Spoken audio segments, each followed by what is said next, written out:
How about I turn the mic on? Can you hear me now? No. Can you hear me now? 1, 2, 3, 4. Here, take this one. Bullet.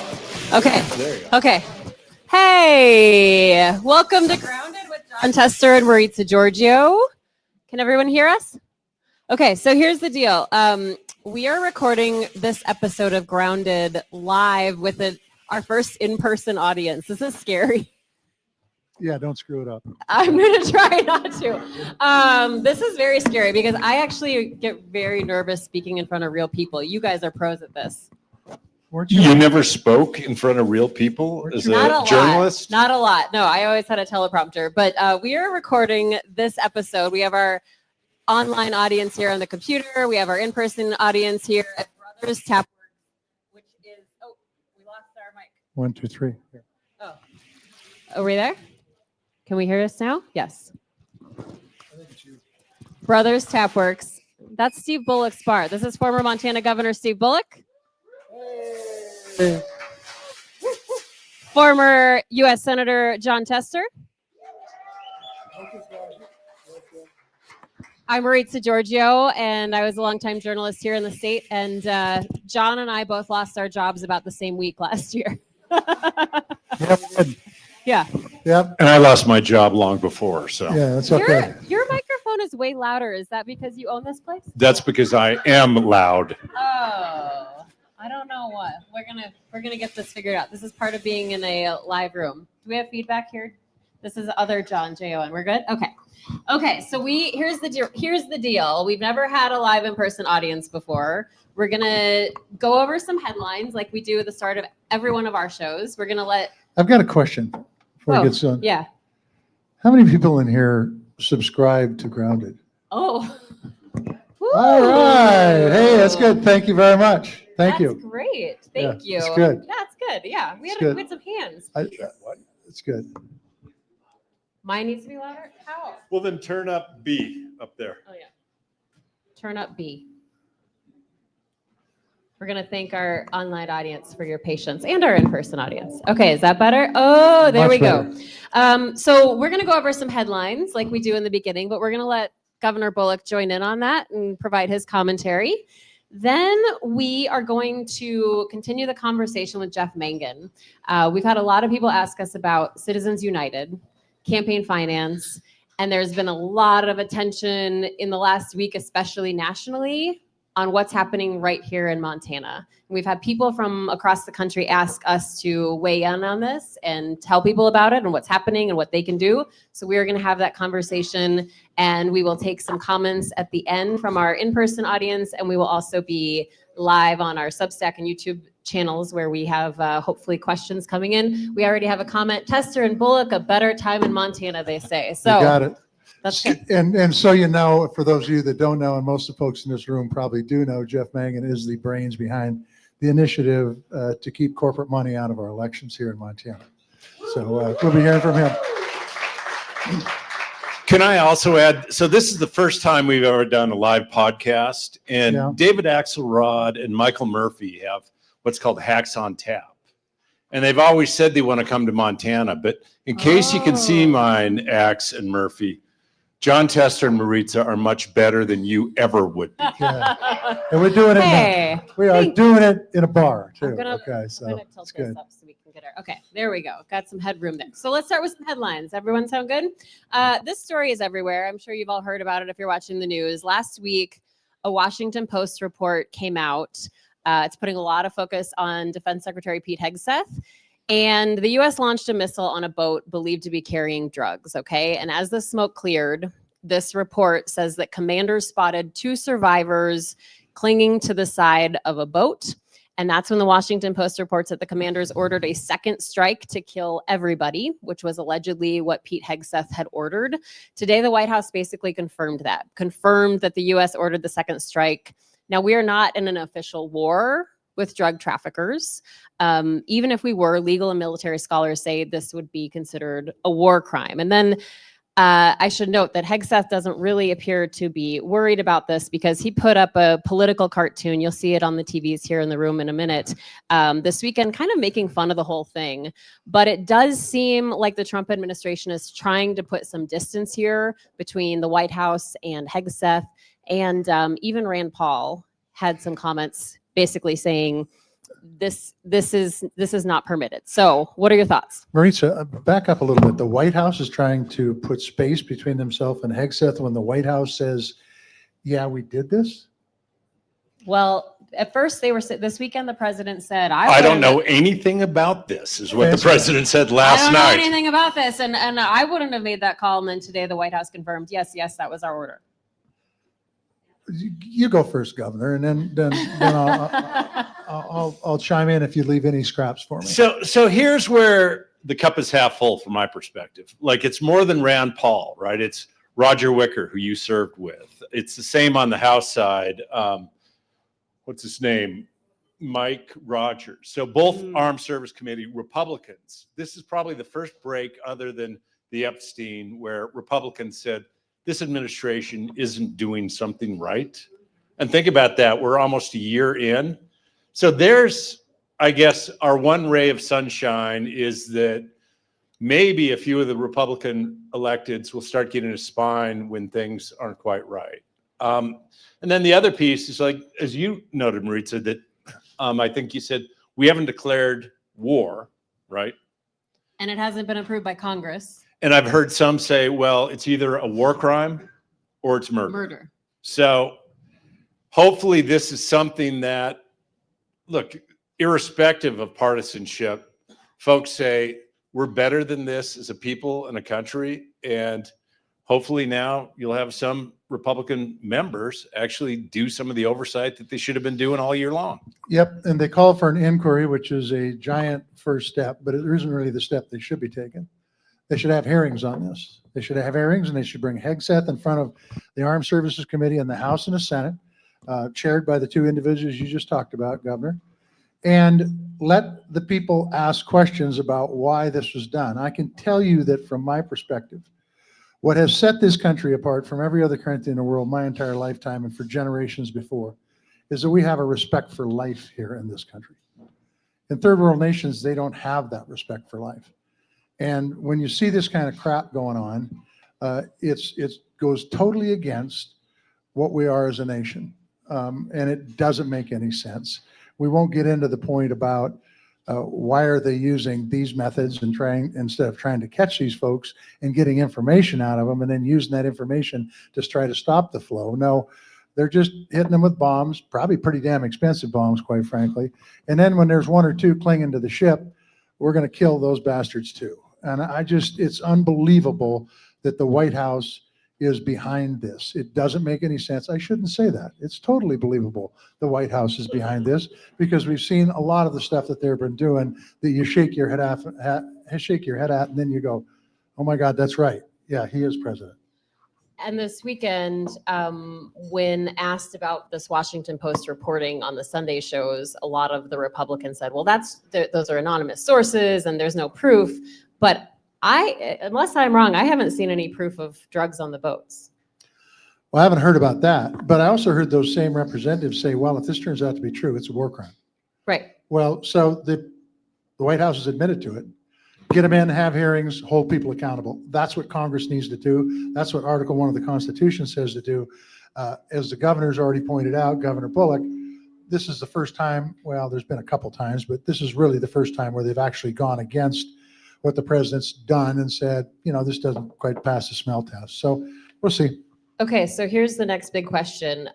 This has all been justified with the White House saying this is to stop the illegal flow of drugs into our country. So why then would the president pardon former Honduran president, who was at the center of a huge drug case, found guilty of conspiring with drug traffickers to flood the U.S. with cocaine? Even Senator Bill Cassidy, who is a Republican in the Senate, said, why would we pardon this guy? Great question, Bill. And by the way, Cassidy is a decent man. I shouldn't say that because he's running for re-election. It might be the kiss of death. But the truth is Cassidy is a decent man. And I don't know. Maybe it's for the same reason they gave 20 or 40 billion dollars to Argentina. Maybe certain people have investments in Honduras and they want to prop those investments up. I don't know, but I can tell you it goes absolutely counter to what they're saying. On one hand, they're saying, drugs are a big problem. We're going to stop it, but we're going to pardon the guy that said he was going to drive it down the snouts of, what do they call them? That's a tough question because I didn't ask this ahead of time. I don't know what you're talking about. The president of Honduras during his trial I have this. said he was going to jam it down the throats of I have this. what Hold were on. they called? What were they? The gringos. Gringos. That's it. Stuff The gringos. drugs up the gringos' noses. Up the gringos' noses. I mean, that sounds pretty wicked to me. This guy should not be pardoned, but neither should the January 6th people who stormed the Capitol be pardoned, as well as a whole bunch of other folks that this president has pardoned. Yeah, think about, so yesterday he said, I know nothing about these bombs or the killing of individuals on these ships. And the president justified this pardon by saying, I had many friends asking me to do so. And to the senator's point, and I guess it was many friends that said, well, let's pardon the head of one of the biggest crypto exchanges that are carrying the Trump money as well. Or another donors, basically someone that just gave to the Trump administration that ran a company that he donated to right thereafter. 17 plus pardons this year, most of them around January 6th or January 2020, but it's also completely blowing up the system, right? The system used to be the DOJ, the lawyers would actually have some role in it. DOJ doesn't even know when he's going to issue a pardon. Or again, it used to be when you pardoned, if you committed fraud, you still had to pay restitution. You still had to pay the individuals that you had defrauded. That's gone as well. So I don't think there's any real justification that I've seen. So he has many friends say, oh, we should just let this guy skate. We had an entire episode about this with former pardon attorney Liz Oyer. And if you haven't seen it, I mean, go watch that episode because she brought up just incredible points about how it's so different in her job. Little self-promotion, but it was a damn good podcast. Hey, it was a good podcast. Aren't they all though? Really? Yeah. Do you know how many of you have seen Governor? I wake up watching them. I go to sleep listening to them. I knew it. Okay, so he just burnt down Axelrod Murphy, so that's okay. Yeah, that's right. That's right. As a journalist, I have to talk about this because over the weekend, the White House published on the official White House government website, whitehouse.gov, what they're calling a media bias tracker. It lists actually individual reporters from CNN, MSNBC, ABC, Reuters, and they labeled them hostile or biased. They're targeting these journalists by name. I don't have to tell you what happens when the White House targets people by name. And critics are saying this is what we see in countries like Russia, and just a real clear effort to muzzle any kind of dissent here.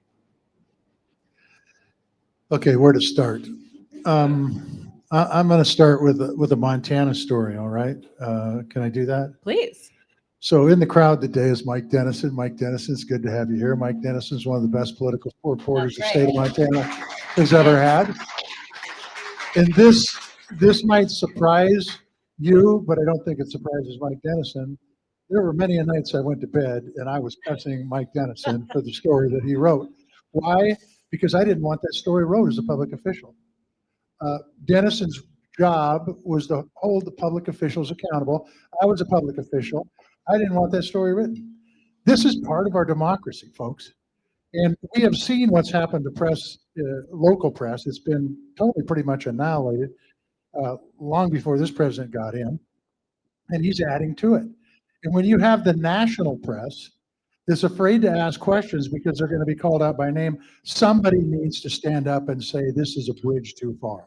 If we're going to have a democracy in this country that works, we have to have freedom of the press.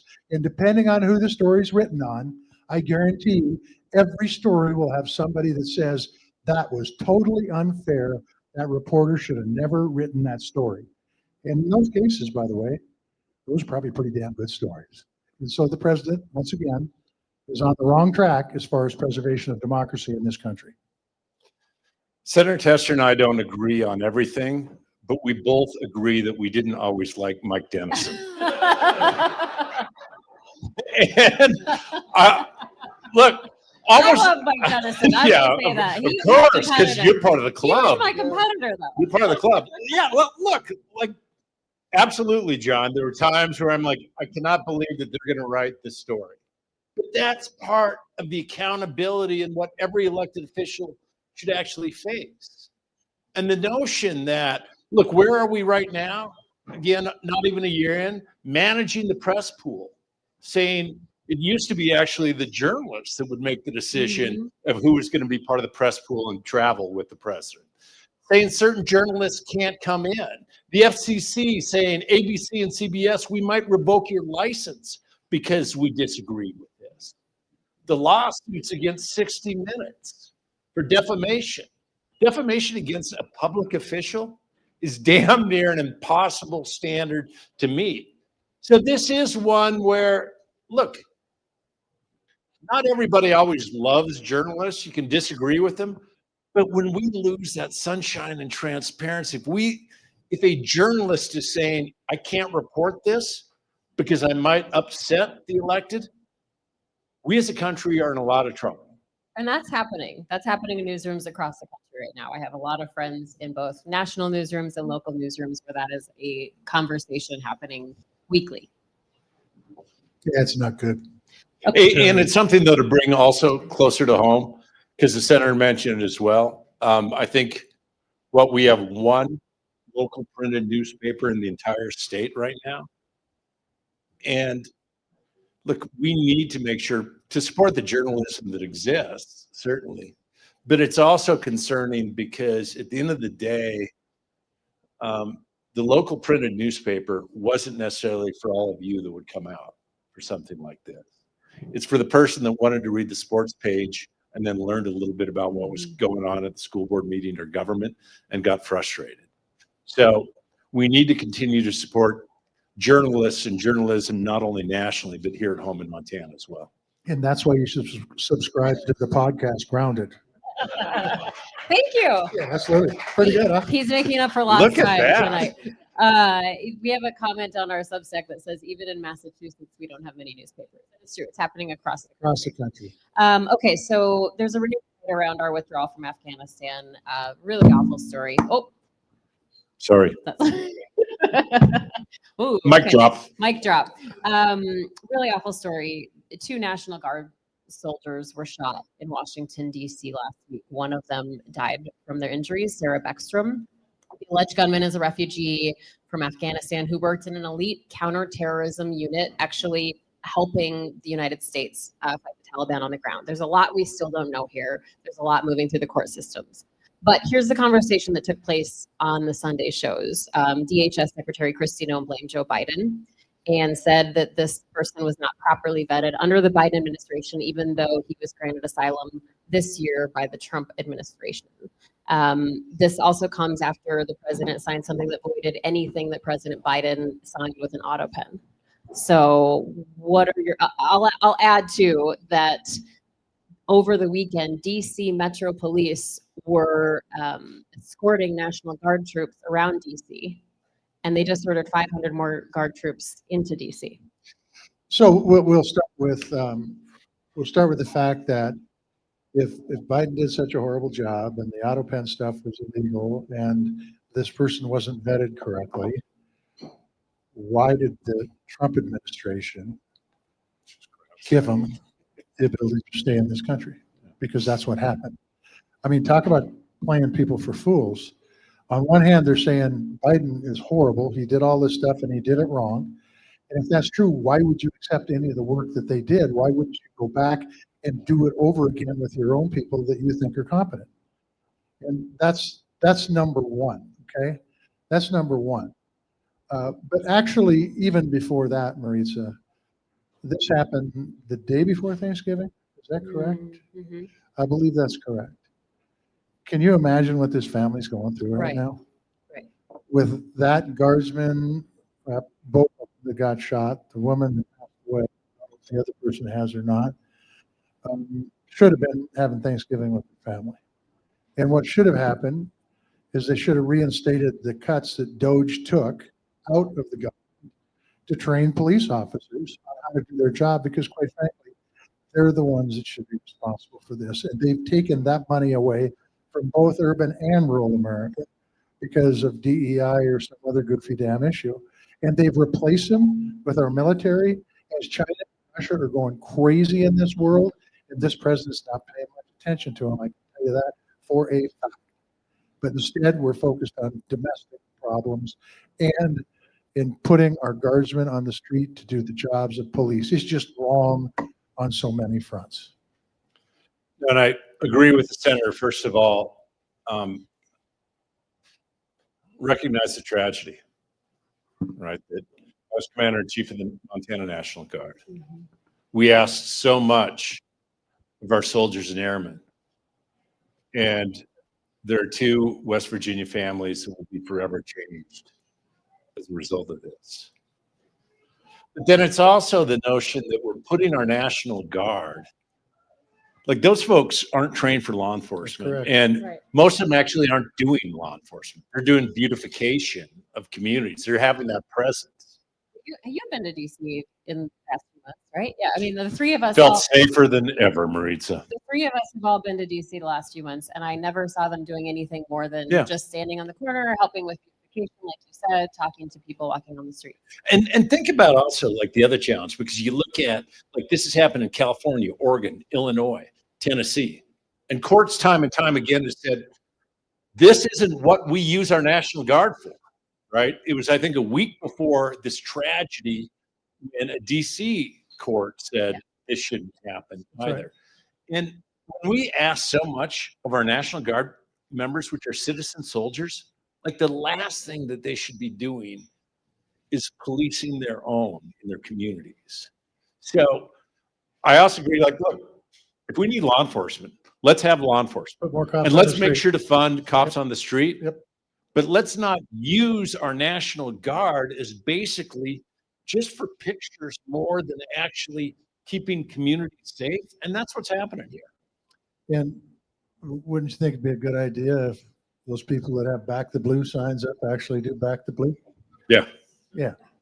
And actually do put more cops on the street and know what they're doing, well-trained police officers. I mean, it's so crazy. And it's sad because a good person's life was lost for sure. 20 years old, too. 20 years old. Everything we're talking about is ending up in the courts. So why stop there? Let's continue with this. Another blow to the Trump administration today. An appeals court ruled that Alina Habba has been serving unlawfully as the U.S. attorney in New Jersey. No way. She was never confirmed by the Senate, nor was she appointed by district trial court judges. Those are the normal 2 paths for this. This ruling comes after a federal judge found that Lindsay Halligan was also unlawfully appointed, which basically killed the government's cases against former FBI Director James Comey and Letitia James. No doubt this all brings us to the Supreme Court. So what comes next? Not that there was a case against Comey and Letitia James, but what the hell? The governor gets this one. He's a lawyer. He's an attorney. Yeah. He's got that. Go ahead, counselor. Well, I hope a couple things come. First of all, that is exactly right, Maritza. It's either they have to be appointed by the district judges or they actually have to be confirmed by the city. There's this thing called the Federal Vacancy Reform Act. Ooh. I sued William Perry Penley, right? Because he had Oh, yeah. never been confirmed by the Senate and said, if you're going to serve in a job, you actually have to get confirmed by the U.S. Senate. That's that whole checks and balances thing that we have. And time again, what we're seeing, like this administration has withdrawn more individuals that were nominated than any administration since Reagan. But also, we grab a hold of this most recent, this Habba and Lindsay before that. But the same things happened in Nevada as well. The same things happened in the Northern District of New York. So these are U.S. attorneys that aren't confirmed by the Senate. And often, like what you have when you talk about the rule of law, you also have this moment where there's not a heck of a lot of lawyers that would bring some of these cases against Comey and others. So, Alina Habba was Trump's personal attorney before she Right. got in. And so was Lindsey Halligan. So the question is, what happens next? Well, you sure as hell hope that the court system holds, because I tried to give the ray of sunshine of here a couple times that Republican members are standing up, but by and large they haven't. And there's been a few court cases that we can certainly question as well. But it ought to be pretty black and white and clear here of what actually the law says to be appointed. And if that's not there, you hope the appellate courts, I think the Third Circuit has already upheld saying that she's gone. You hope when this goes to the U.S. Supreme Court, they actually, I don't know, follow the law. You are a ray of sunshine. No, you are my sunshine. I thought you were going to throw an F-bomb in there. No, You're really I- controlling I yourself am- tonight. Absolutely. You know, there's people here. Okay, so this is something I read up on more than I planned to over the weekend, because sometimes I help Senator Tester with research. Occasionally. Other duties as assigned? Yes. Wow. Yes. Okay, look, I don't type well, okay? So there is a special election in Tennessee's 7th congressional district tomorrow, Tuesday. Trump has endorsed the Republican candidate, but that didn't do very much for the candidates he endorsed in last month's election. So what do you think? What's going to happen tomorrow? So for folks that don't know, that seat's about 20 points Republican. And the most recent polls out on that Tennessee seat show a slight lead by the Republican over the Democrat. But my belief is this is an incredibly instructive race, because this is a very rural district in Tennessee. And if this lady wins, I think it sends a hell of a message to the White House that his policies in rural America are not working. And guess what? His policies in rural America are not working. And if they send a lady Democrat from this district that has been Republican for a long time, I just think it's going to send a hell of a message. I don't know if she's going to win or not. I think it's going to be very close. It's going to depend on who votes, but I think she's got a fair shot at it, quite frankly. And like I said, if that were to happen, being a district that is vast majority rural, I think it sends a message to the White House on what they're doing with tariffs, what they're doing to rural medicine, and what they're doing with a lot of other stuff. Not upholding personal rights and those kind of things. So it'll be interesting to see what happens on Tuesday. Tuesday night's going to be interesting. Normally people from Montana don't tune into to a Tennessee congressional number 7. But I got a notion people all over this country are going to be tuning in and watching that race.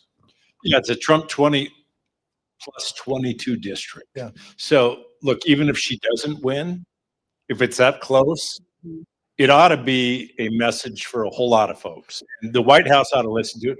But, I'm not sure it's the National Democratic Party that's made it close yet. It's the challenges that we have right now. Yeah, 100%. And I would tell you that I think if it's close and the Republican wins, I think the White House blows it off. I think if the Democrat wins, I think the White House goes, shit, we maybe have to look at our policies here because we're not winning. And by the way, I would bet you Maritza is going to talk about a poll next. Whoa, you Pretty must good, be right? psychic. But you two have worked together long it's enough that unbelievable. it's like a No, mind melt. It just means that he read my notes, which is Yeah. a first. And I wouldn't want to spend I don't I wouldn't type want to well. spend 8 hours in either of their brains. So now that they're melded together, You that's really that much don't. scarier. Yeah, that's actually accurate. You don't want to be with either of our brains. I was going to mention that this comes after Marjorie Taylor Greene announced that she's resigning. Yep. We had another Republican member announce that he's resigning Nels. over the weekend. Nels from Texas. I do think though his identical twin brother said, "Oh, I'm going to run for his seat and support the MAGA movement." I mean, if you're an identical twin, why not just go in? Just have a fun, right? Just don't even resign, just Yeah, swap, right? Just swap. Yeah. I mean, no, I'm just kidding. But I do want to put up this poll because obviously, I mean, the November election was a huge win for Democrats across the country. And this poll that just came out from Gallup shows that President Trump's approval rating dropped another 5 points to 36%. That's the lowest of his second term. This graph, though, is just really remarkable. If you look at the top line, and there's a red line at the top, that is congressional job approval by party. So the drop in congressional approval by Republicans went from 61% in July to 23% today. 61 to 23%. Chris DeLizza first put this up on Substack today, and so thanks, Chris, for pointing this out. But it's a stunning number. Yeah, I mean, I think it shows a couple things. I think it shows that the policies aren't working. And I think even a bigger thing that it shows is Congress forgot to read the Constitution, and they're not living up to their constitutional duties as Article 1 folks within the Constitution. And I think you're going to continue to see this. But what's interesting is that the Republicans fear that if they challenge the president, they're going to get a MAGA primary. But if the Democrat wins this Tennessee race, what it says is that the MAGA primary isn't your problem. Your problem is the general election. And I think it will give those folks in Congress some backbone. And I think they need backbone to be able to make the lines go back up. As long as they are a do-nothing Congress that rubber stamps everything the administration does, you're going to see those numbers continue to fall. And I guess it, like on the one hand, the numbers you put up are shocking, but on the other, are they? Like the only thing that they've really passed so far is what? The tax cuts that For the billionaires. the billionaires get everything. I think like 50 of the largest companies pay zero in taxes. It does nothing for you and I. And we're about to see our insurance rates for so many on exchange go up 150%. You look at what they've actually done, like things like going back to media. I mean, I don't know, the public broadcasting used to be a bipartisan issue. And the impoundment where we saw in Montana, what percentage of our federal employees are veterans? Yeah, they got It's canned. big, and they Yeah, get canned yeah. for no reason. So there's not a damn thing that the Congress has done so far that actually helps out folks in this country. So Amen. on the one hand, it ought to be those numbers, and you sure as hell hope that, again, for the good of the country, this is bigger than politics. That's Is right. that you sure as hell hope that at some point people get a message that say, like I believe the senator did, it's like, I work for folks at home, even folks that don't always agree with me. And that's what we knew when John Tester was there. And we're just in this moment, right, where these should be less popular because they're sure as hell not worrying about your egg prices. They're not worrying about your insurance prices. They're not doing a damn thing about inflation. They're not doing things about the things people talk about at their families or their kids each and every night. Their lives ain't getting better. Governor, go back to talking about John Tester. Oh, I could talk about John Tester all night. We have so many fun, familiar faces in the audience, but former Lieutenant Governor is also here. And he just dropped off all these stickers of you too. And a few months ago, You were on those stickers too. but he Yeah, sent Yeah. sent stickers a few months ago that was they said thank you, John Tester. Really? Yeah, I sent it to you. Somebody else must have done that. Cooney couldn't do that. Cody did it, and he gave you the hat, Yeah, the very first hat that started this whole hat thing that we do. yeah, the one that The said votes. that I barely won. Yeah, the one that okay. you eked by, but Yeah, I know. That's good. no, Well, it's we love the Coney. That's for damn sure. right. That's good. Yeah, we do. Yeah. We do have a question on Substack. Yep. Bob wants to know, why are these people resigning? Why are these 'Cause- Republican members resigning? I can tell you why Congress isn't any fun. They weren't elected to be a rubber stamp. They know it. They know what they're doing is wrong, and they're just saying, "Hey, I can't do this anymore. This isn't what I signed up for." And that, whether they admit it or not, that's why they're resigning. I can tell you that folks have been back to Congress that sees what's gone on this Congress in both the Senate and the House will tell you that it's miserable to be a Democrat, but it's also miserable to be a Republican, and that's why they're quitting. But why would Marjorie Taylor Greene resign before her term is up? Maybe she's going to run for governor. Somebody else heard president. I don't know. I feel like there's a lot going on there. I have a Yeah. feeling we might be reading a book You know, soon. I left the message on the phone. We would respond to that. That's good. We did, yeah. You're going to get her on. We your tried. We tried, podcast. but she hasn't responded. She you hasn't know. responded. She knows that Maritza is really a tough interview to hold people accountable. I know Mike Dennison, but maybe we could get him to come sub us. Okay, well, that's all I have for headlines. Anything else you two want to talk about before we kick the former governor off stage?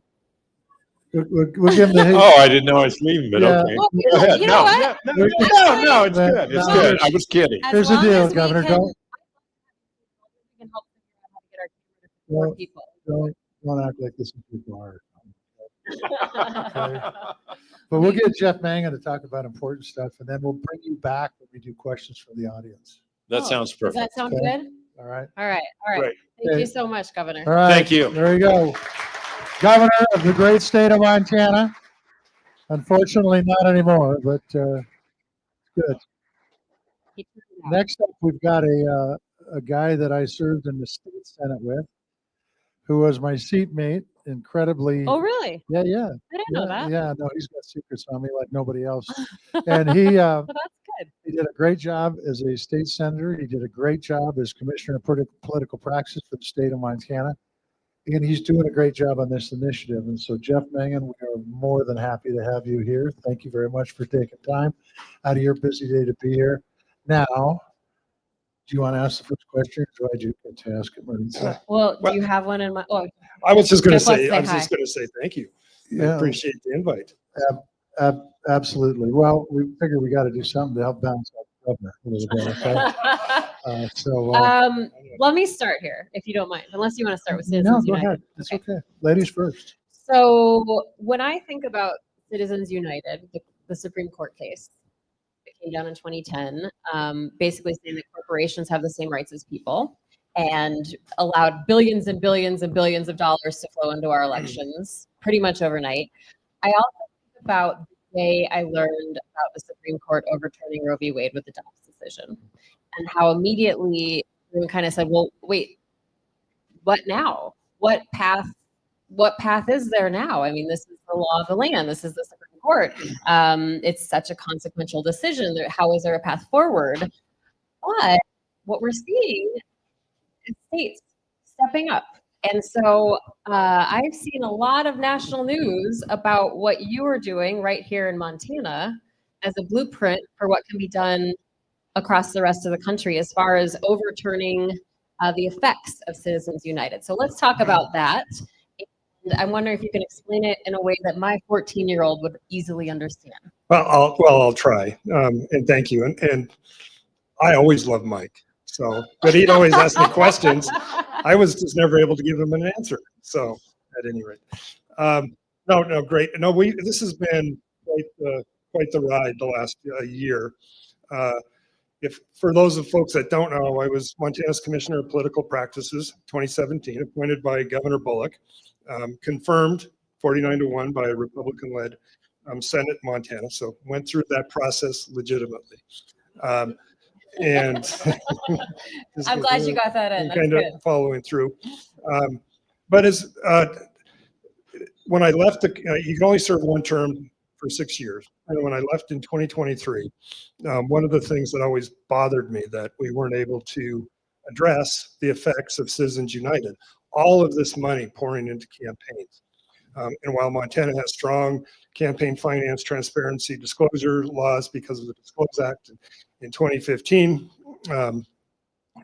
we weren't able to, because of Citizens United and the loss of the Corrupt Practices Act from 1912, we weren't able to stop the flow of corporate and dark money into our elections. And literally since 2010 and the passage of Citizens United, people have given up. There's nothing we can do. It's the First Amendment. Corporations are people. And, hell, there hadn't even been polling done on Citizens United for 15 years. But a friend of mine who worked for the FEC started doing some research. We all of us, policy wonks and campaign finance, always looking for ways, how can we address Citizens United? he discovered a mechanism, a way that folks hadn't thought about in over 150 years.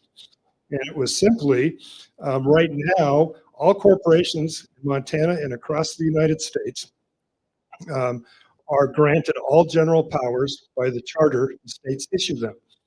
And the states issue each charter in their states, not the federal government. So each state is responsible for their corporate law in issuing of those charters. But for 150 years, for a variety of different reasons, states have just entered or just issued general corporate charters that basically provide corporations, the courts have deemed, the same rights as humans, the same rights as you and I, given to a corporation. That's where the corporate personhood information comes up. But what the Supreme Court never did, and folks have never done, is taken away the rights of the state to foundationally change that charter in the first place.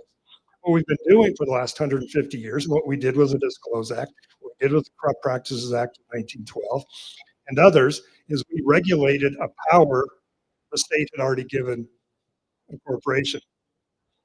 That's what we've been doing. And some of them were held up by the courts, some of them weren't. Citizens United, some of in the state of Montana.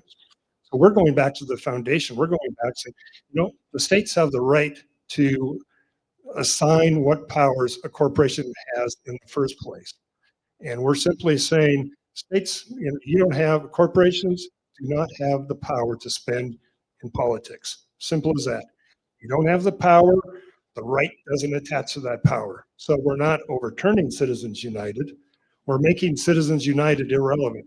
We're making citizens, it's not even a workaround. It's just going to be moot in the state of Montana. It'll be moot in the next state that passes it, and moot in the next state that passes it, until all states, with the exception of probably Delaware, it'll be moot everywhere but Delaware. And Delaware can have that. Okay, so explain this to me in a way. So states or corporations that are based in Montana cannot spend their money in Montana. And then if every other state does that, then it basically eliminates that throughout the country. Well, it's even better than that for Montana. We were the first one. Not only does it affect, first of all, it affects local, state, federal races. We're talking about corporate law, not campaign finance disclosure law. We're not going to be regulating something, the power they already have. We're going to take away that power in the first place. So it's corporate law. So corporations, Montana corporations, old and new, will not be able to spend in Montana elections. Every corporation outside of the state of Montana that wants to do business in the state of Montana already have to file, and this is the same in every other state, have to file as a foreign corporation. So if they want to do business in the state of Montana, they have to file as a foreign corporation. And basically what they're doing when they file as a corporation is saying they're going to follow the structure of Montana. So we just eliminated all of that money coming into Montana. Those outside states can still spend in all those other elections until they pass this in other states, but they won't be able to spend in Montana. So we killed two birds with one stone. Because what they're doing, when you're a corporation and you file to be a corporation in Montana, they say you can be a corporation in Montana, but you can't contribute to campaigns. That's part of the charter of being a corporation. So it's going to be really interesting to see if we can get this passed. I know Maritza's got the numbers. Maybe you've got them too. I've got my own personal numbers. But tell me how, since 2010, we're going to get in the right millennium here. Since 2010, tell me how the money has flowed into these campaigns. I do have a graph up too, billionaire spending in presidential elections, and you can see from Citizens United just how much it's exploded. 2010 is when the Supreme Court decision on Citizens United came out. Yeah, and then this billionaire chart, but all the charts regarding Citizens United and spending in elections look like this. The main one, independent expenditures, which corporations now can spend unlimited in elections through independent expenditures. In 2008, prior to Citizens United, federal presidential election year, basically $1.4 million spent, $140 million nationwide spent in elections. In 2024, $4.21 billion. It increased almost 2,800%. I mean, it literally is, there's this flat line. And what's it say, Montana, flat line from 1889, 2010, straight up 2024. And it's just going to continue. In Montana, we say the same thing. Montana, Max Baucus, 2008, independent expenditure in his Senate race. You'll love this, Senator. $38,000 in independent expenditure. Independent expenditures in that race. $38,000. It's almost embarrassing when I take this on the road and talk about it because of all of the numbers. It's not embarrassing. I love it because it's like in your race, $180 million in independent expenditures in 2024, Sheehy versus Tester, between corporate money and dark money independent expenditures. And Senator Tester will be the first one to tell you that he got more dark money in his race than his opponent, than Senator Sheehy. So this isn't about bipartisanship. Both parties, both folks, red, blue, are putting all this money into campaigns. All I'm worried about is the green in the middle. Yeah, and the fact is that when I went around the state of Montana, when I was a U.S. Senator, Democrats and Republicans equally talked to me about this issue. There was just as many Republicans who were upset about it as there were Democrats, and vice versa, because they were sick and tired of turning on the TV for 6, 8, 10 year and a half before the election, and all you see is campaign ads that drive you insane. And when I tell people, if you think it drives you insane, you ought to be the candidate. I mean, it's unbelievable. So now, Well, hold on. I want to ask you a question. Sure, go ahead. Don't You be can't annoyed. do that. Yes, I can. Okay. So Republicans and Democrats Yeah. frustrated by this Yep. across the country. Yep. And yet, 121 members of Congress have introduced or co-sponsored legislation to overturn Citizens United. I took a look before you got the boot. You either introduced or co-sponsored a joint resolution with this specific language in it, going back to 2012, proposing an amendment to the Constitution of the United States, Which is a high bar. to clarify the authority of Congress and the states to regulate corporations, et cetera, et cetera, et cetera. Yep. So if this has bipartisan support and bipartisan outrage, why is it going to take the states going forward here, and why isn't it happening? Well, in because most of the good legislations that pass at the federal level is led by the states to begin with. I'll just tell you that. That's why state legislatures are so important, because those legislatures really set the standard, and the federal government takes those bills up later. That's number one. And I can tell you that the reason it hasn't passed in Washington, D.C. is people haven't put pressure on their elected representatives. And I can tell you there are Democrats and Republicans alike that think this is a really bad idea, because there's a lot of people making a living off of these campaigns now. And so they're saying, no, we don't want to do it. And by the way, we think we get the advantage when in fact democracy loses because of this. The American people lose because of this. You want to talk about why elected officials won't go talk to the press? Because they don't have to. Because they can buy their ads. They can tell the people what they stand for, because there's so damn much money out there.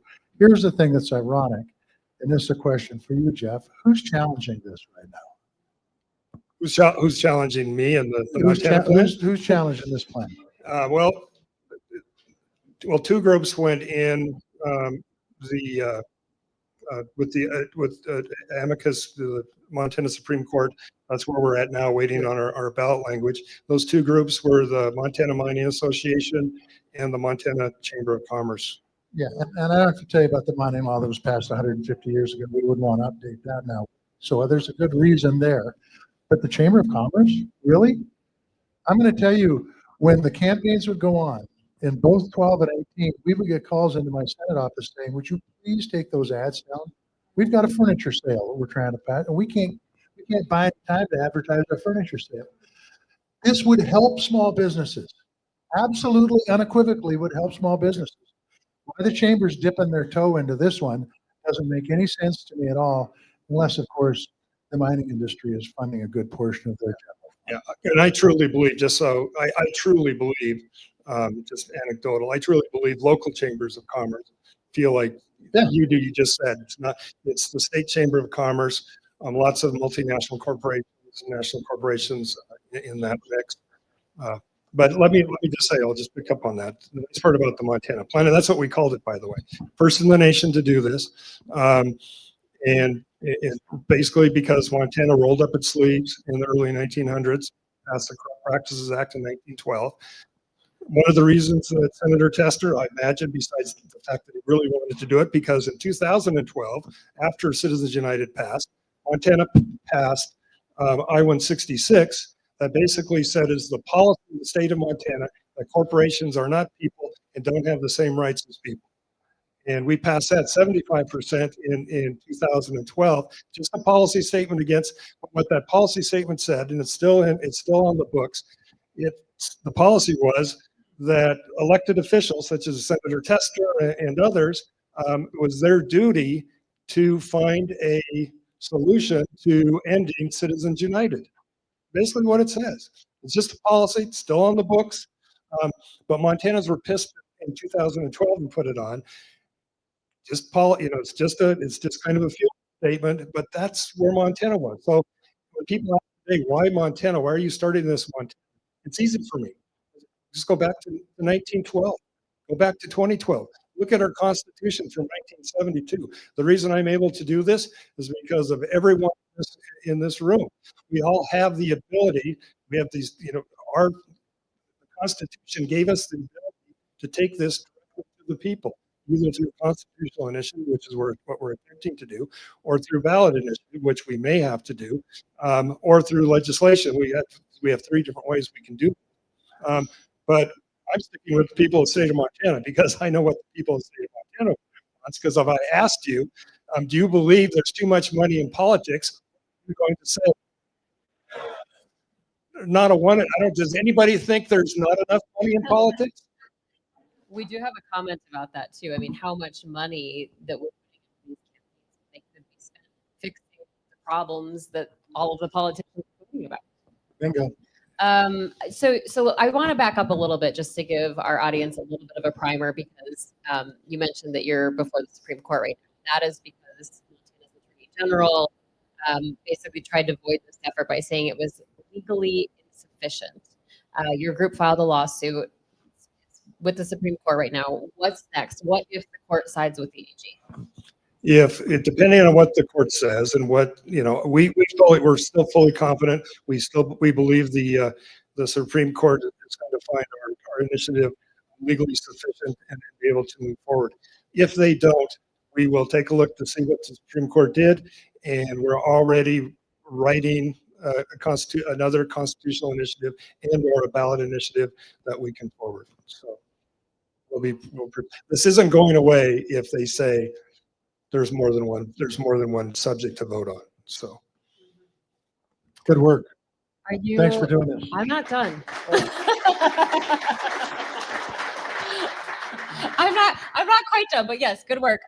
I want to know because I've read about this in Robert Reich's Substack, the former labor secretary of the United States. Okay. He wrote about this and literally said Montana might have the answer here. So what are you hearing from other states? Are they following suit? Are you getting phone calls? Are we going to see this kind of spread across the country? Yeah, there already is. It's just been this groundswell, particularly in the last month and a half, for a variety of different reasons. Robert Reich. We haven't reached out to any of these people. We're just Montana citizens volunteering, grassroots, bottom-up driven. We'll talk about that really quick before I leave. And we're just doing the work. And when you do the work, just kind of like they did in 1912 and in 2012, people notice. Pete Buttigieg said something on a stage in Texas a couple of weeks ago. Robert Reich, a couple of others. Issue One, a national C3 organization that is doing work in the campaign finance space, issued a poll and put a poll out that basically said that 75% of Montanans support what we're doing. And not only that, 79% of Americans say that corporate money, corporate and dark money in elections can be corrupting or give the appearance of corruption, which is the antithesis of Citizens United. And Citizens United, while everyone thinks what the court said was that, corporations are people, they really didn't say that. What they said is even worse. What they said is independent expenditures by corporations cannot be corrupting. They literally, that's what's written in that. That's the issue. It cannot be corrupting. As a matter of fact, it can't even give the appearance of corruption. That's what Citizens United says. All we have to do anymore is just read our tablets, read our phones, watch our TVs, listen to top of the hour on Grounded podcast. Thanks. You'll understand whether or not there's corruption by both sides. So one last thing, just so everybody knows, this isn't a Democrat or Republican issue. It's nonpartisan, grassroots. No one came, no organization, no C4 came and wrote us a check to get this done. No one wants to touch it because, like John said, they put them out of business. C Corps, limited liability, nonprofits, C4s, unions, associations are all covered by the Montana plan. There's not a loophole. It doesn't make a carve out for a special interest. It treats everybody the same. And that's the reason that 75% of the people support what we're doing. Thank you. So the last thing, Jeff, before we get to questions, and this comes from a Christian put down a question, and that is that so you want to give out your email so people can figure out how to do this in their state too? Or if someone's listening and want to know what to do, how to help, how to get it started, what should they do? So just visit themontanaplan.com or transparentelection.org. Email TEI@transparentelection.org. But to answer your question, because I really didn't, I had three, a state senator, an assemblyman, and a delegate email me today about getting legislation in their state. Wow. And we're already up to, I want to say 15 or 16 states that folks on the ground are actually starting to mobilize like we've done in Montana. So once again, Montana is leading the way on this. That's how we're looked at. We've done it before. We're going to do it again, and we're going to lead this all the way when it does pass to the Supreme Court. And maybe in a couple of years, it'll be the law of the land. It'd be great. It'd be absolutely great. So thanks, Jeff. All right, thank Appreciate you, it. Jeff. We appreciate it. Yeah. Yeah. So you want a microphone? So just to let the folks on the podcast know, there's a lady sitting at the table to my left that says this piggy is ready to vote. You stop it. Oh, she is. Oh, she does have a Yeah. shirt. I You hear love that? that. I'm going to guess. I do want one of those. That's my new line for John Tester. I say, quiet piggy. Wow. Wow. I get no respect.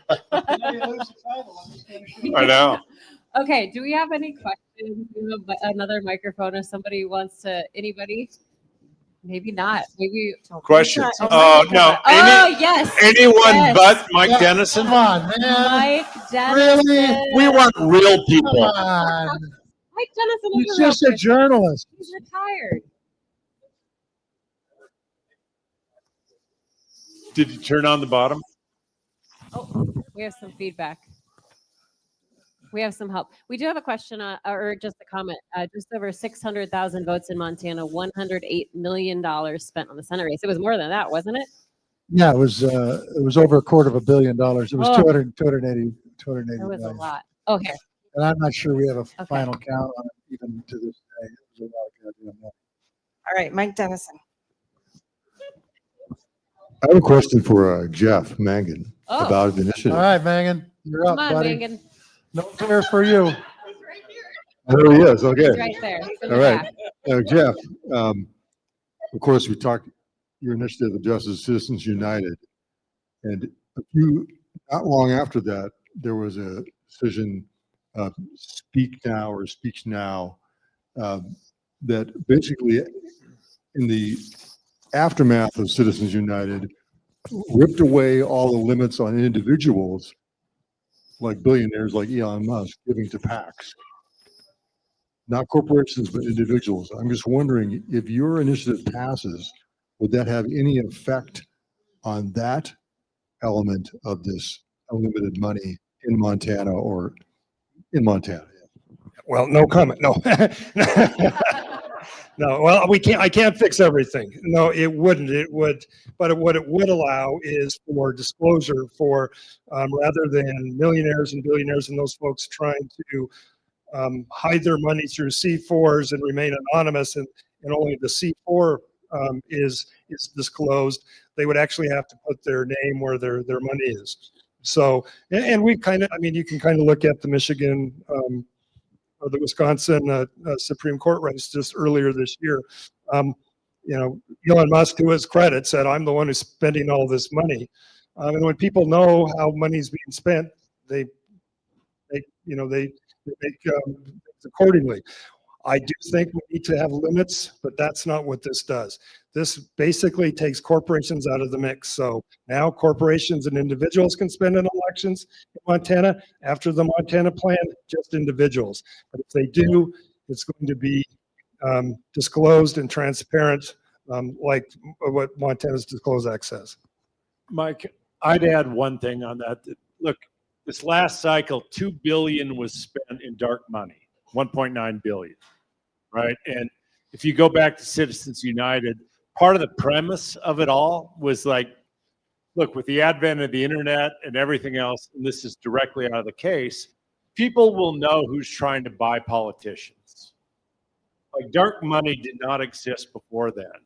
So even if you can't control individual contributions, at least once you get rid of 501c4s, which are a corporation, which is where all the dark money spends, and really was an issue before Citizens United, then either that money will dry up, or you'll know that whoever it is, be it a company or an individual, is trying to buy this race. Great question. Others? All right. This one is for Senator Tester. Thank you for the constitutional amendment you offered, reversing Citizens United. And I don't know what the votes or the co-sponsors looked like on that one. Looking on the House side, the most support I've seen for an amendment to get rid of unlimited billionaire spending or individual spending is 68 co-sponsors out of 435. And that's abysmal. That's 15% of the United States House. So on a human level, it's hard to comprehend how more folks wouldn't jump in support of that, but I would love your thoughts on how you take care of that issue. Yeah, it's because the leadership tells them not to do that. Mitch McConnell has never been for any sort of campaign finance reform whatsoever. He has fought it every step. It's very successful. Mitch is no longer leader of the Senate. It's now.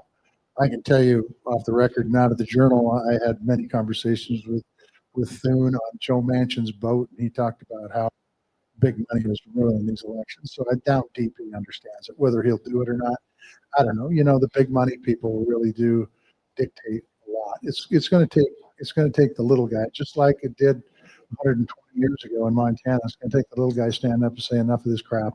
We want our elections back. We want to have our elected representatives have town hall meetings where we're going to have our elected representatives to be able to talk to the press. We want to see our elected representatives in our towns so we can talk to them eyeball to eyeball. It's never going to happen until we get campaign finance reform. I think it is the single biggest problem that we have with democracy today, short of Donald Trump. We have a question online. Does the DNC decide what money goes to which candidate? How much influence does the DNC have over each candidate? And we can Yeah, and you can include all of them, but they control it. There are some limits on what they can give to candidates, but they control where they spend their money, just like the C4s control where they spend their money, and the C3s control where they spend their money. The bottom line is there's just too much money in all this. And if Montana can lead the way on this, and like I said, we've done it before, I think it's, the toothpaste is out of the tube, and it's going to be really tough for these guys to stop other states from doing this, because this is common sense stuff. It's just common sense. We've got a question back here. Thank you. This question is for Senator Tester. I think it goes without saying for many of us that following politics on a national level is fairly demoralizing. So given what has been said in the past, if you wanted to make your voice known, that you should call your representative. But yet I think many of us, perhaps having tried that, have found that Dane, Sheehy, and Downing really don't give a damn of what anyone thinks that's outside of the line that they're willing to tread. So what is it that we can do beyond vote, beyond make a post, beyond talk to our friends, that can make a difference, that can get through to these people? Because it kind of feels like they're way above and apart and we're just down here. So what would you suggest that we do? Well, first of all, don't think for a second that you're down here. If you feel that way, then you've got to not feel that way, because the fact of the matter is we're all on the level. They are in these positions for a limited amount of time, and they're elected to represent the people who elected them, okay? What I would tell you is the same thing I tell everybody. I would continue to write letters, make send emails. And if you still don't get any response, go to the airport. They fly the same flights every week. And by the way, no big deal. They did this to me, so what the hell? Do it to them. You know, catch them when they're getting on Monday morning. Ask them questions, and bring Mike Dennison with you so he can cover it.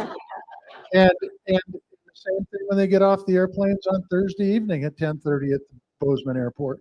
Ask them questions. And by the way, it is just that simple. I flew for 18 years, and it was the same flight every Monday morning.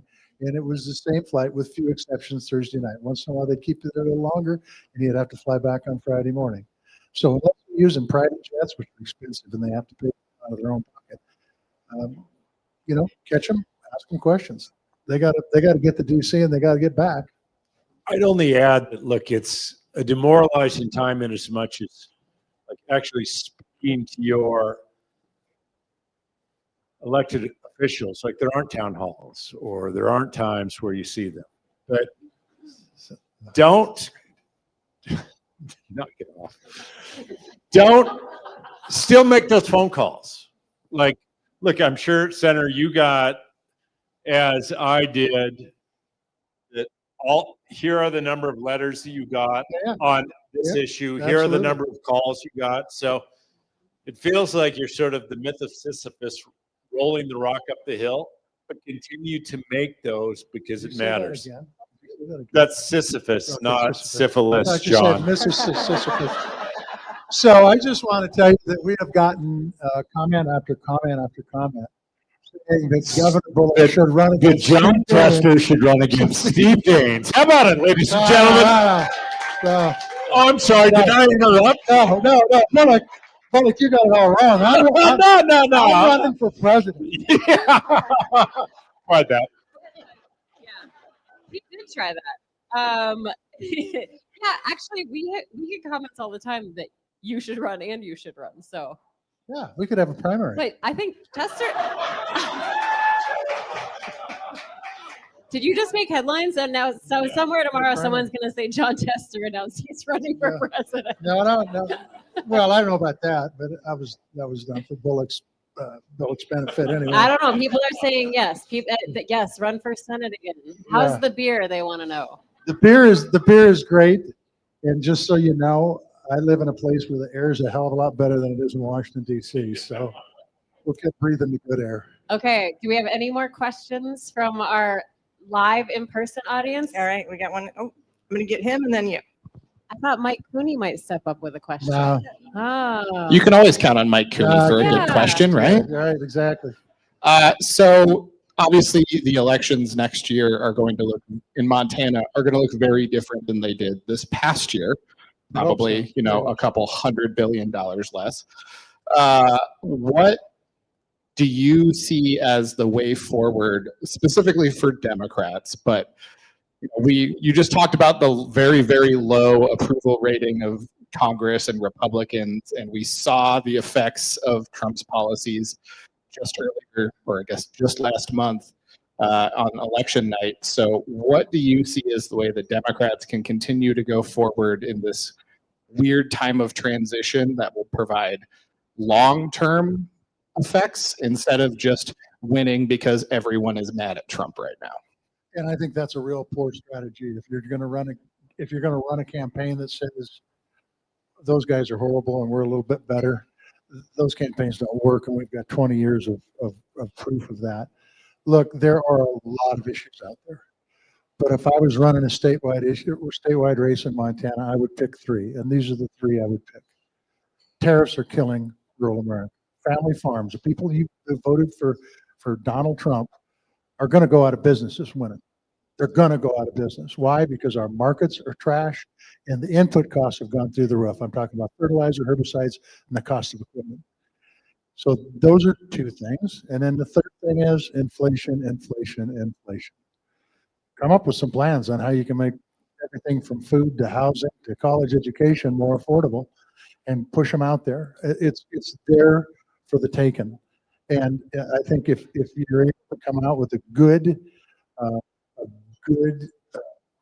set of campaign planks that you can talk about every time Mike Dennison asks you a question about what's going on in Ukraine, you talk about tariffs and you talk about inputs in agriculture and you talk about, by the way, you could also talk about what they're doing for healthcare, crashing it. And by the way, the whole state of Montana is rural, so it goes across the state. So it's a target-rich environment.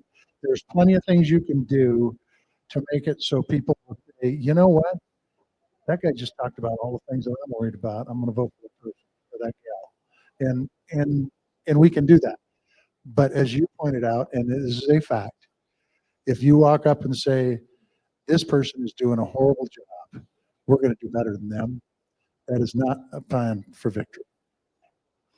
Yeah, I made the mistake in 2017. I think I said at one point, I wish people cared as much about politics as they do about professional sports, right? On any given Sunday, you have 1 million people plus, or hundreds of thousands of stadium, billions watching. Now, I think in some respects, people care about politics like they care about professional sports. If you're a Raiders fan, not only do I hate you, I hate your grandma.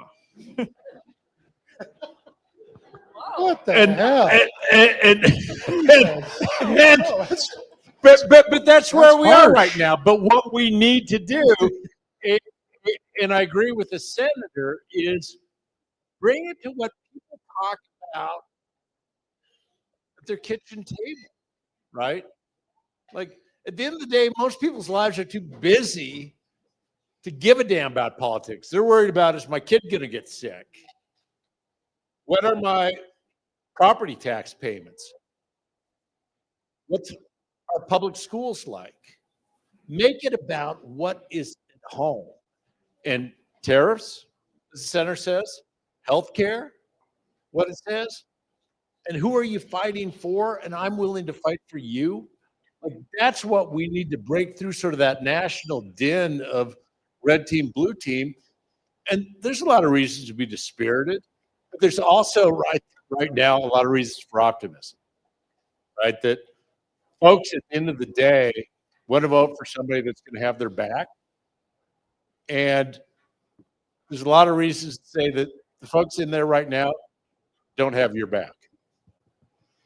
I've got a question in the back. You talked about journalism being a huge part of being essential to keeping democracy alive. And I'm curious, what can the average citizen do to ensure that journalism, especially local journalism, is thriving? Oh, come on. Wait. You guys need it. You play a role in this too. I have to shout out, that's Emily, who I used to work with, who I started with in my first job in local journalism. And, I think the biggest thing is subscribe to your local newspaper, subscribe to the journalists, follow the journalists that you support, that you want to hear from. That's part of the problem that we're seeing, these news deserts. And what happens when you have a news desert is people aren't getting the information.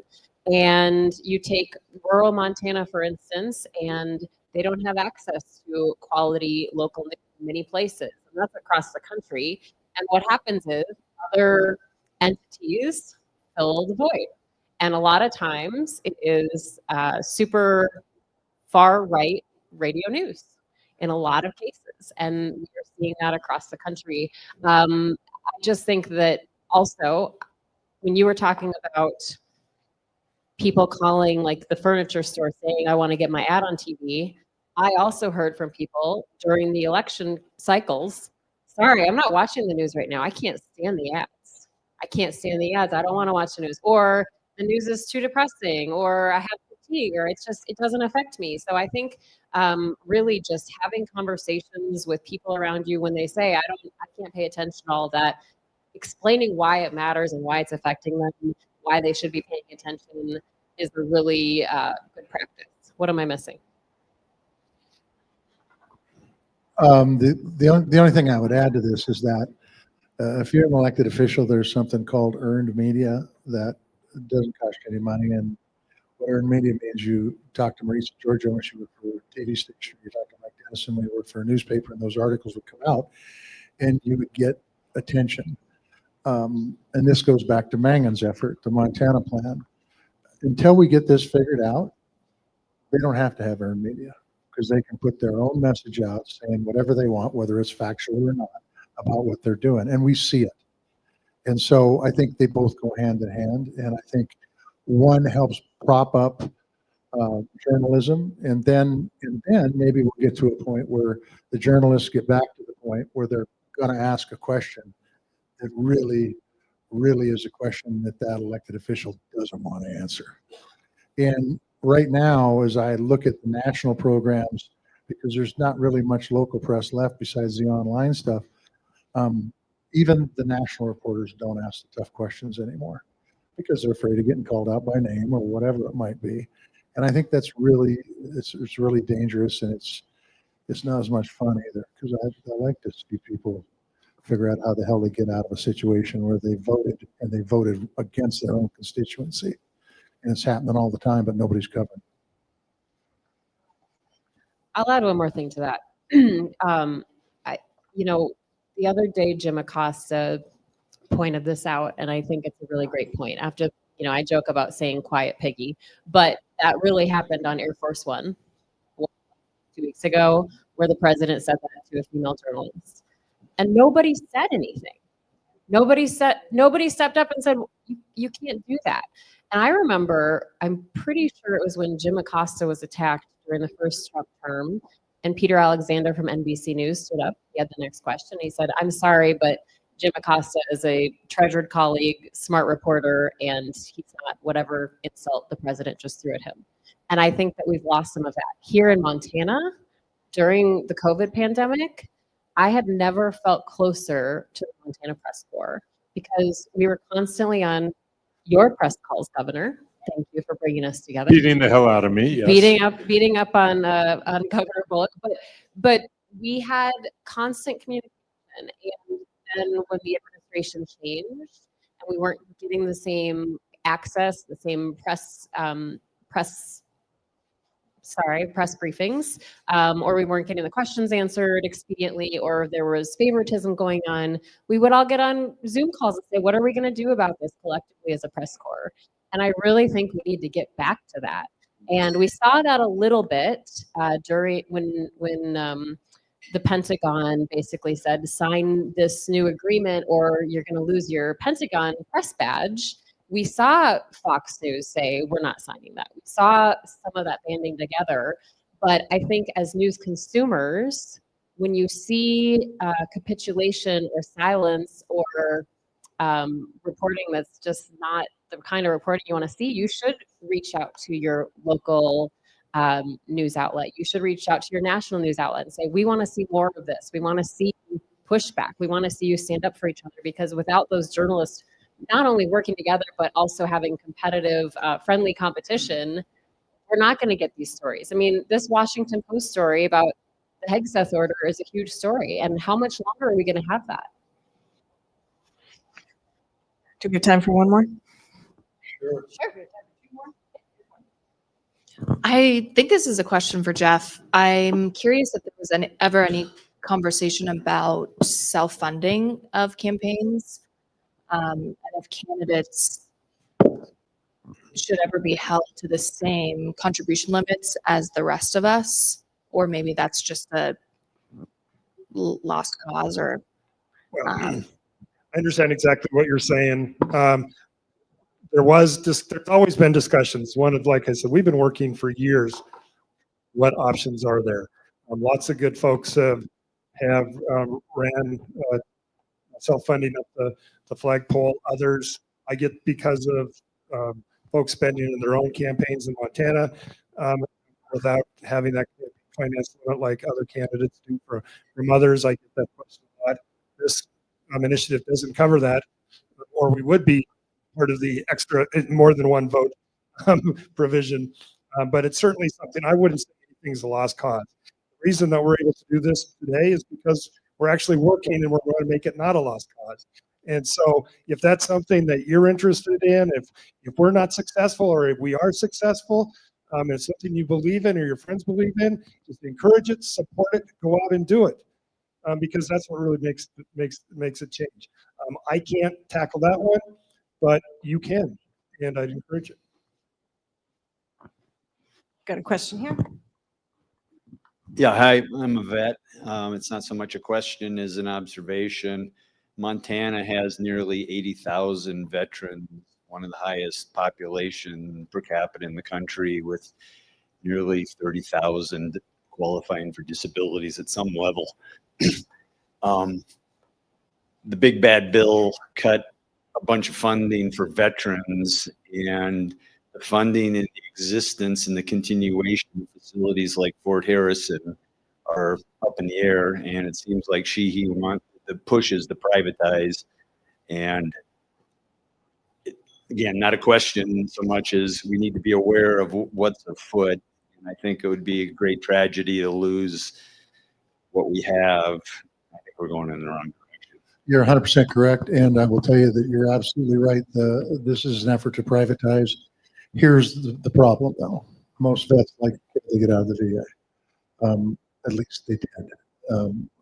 And it's being hollowed out. It got hollowed out by Doge. It's being hollowed out by Secretary Collins as we speak, and it's not good. And so we're going to privatize it. And what did the big beautiful bill do? It's going to put a lot of these rural hospitals out of business. I mean, that's not a statement that I say with a lot of pride, quite frankly, because my small town hospital may be one of them. And so where are the veterans going to go? They're not going to get health care at all. And quite frankly, many of these veterans have more than one thing wrong with them. They have multiple issues.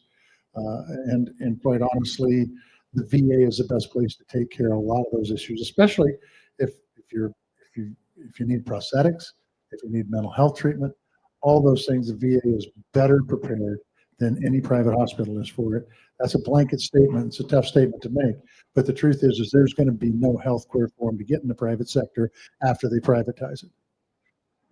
Thanks for your service. That's it. Any other questions? Looks like it. He threw the microphone at me. We want to thank you all for being with us in person. Before we go, though, we do something at the end of every episode, literally because of a hat that former Lieutenant Governor Mike Cooney gave Jon Tester.